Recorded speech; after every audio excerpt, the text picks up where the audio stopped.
Everyone always asks, why do we read the Passover Seder Haggadah at the Seder?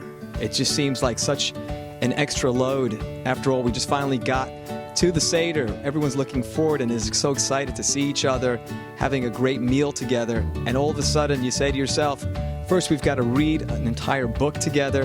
Not only an entire book that's going to take just a few minutes, but it's going to take a long time to read. I want to get right to the food. I want to get right to the meal. I don't have time to go and read a story which seems to be ancient history. So why do we do it? So I think it tells us an incredible lesson about the Jewish people. I think it tells us something remarkable, not only for Passover, but it tells us something incredible for everything we do in Judaism. You see, there are many cultures, might be other religions out there, who say to themselves, we have to just take everything at face value. There's no room for questions. There's no room for anything that you have perhaps in your own thoughts or in your own heart. Judaism, we say at the very beginning, everything we do it for a reason. Everything we do it because there's an incredible meaning or a lesson in it for us, whether we're young children or whether we're adults. And I can tell you one thing that's amazing about the Passover Seder is that it doesn't make a difference how old you are or how young you are.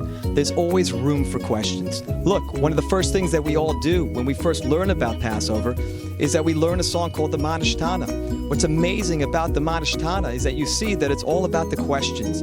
The answers will come, but the answers are not as important as the questions are. It doesn't make a difference if you have questions that seem to be pretty obvious. It doesn't make a difference if those questions are not so technical. Whatever the questions might be, they are valued in Jewish life and they are valued in Jewish living. So, at the end of the day, what's so beautiful about this experience called the Passover Seder? It's the opportunity for everyone to engage in questions with each other. It could be parents asking questions to their children about what they've learned about the Passover experience.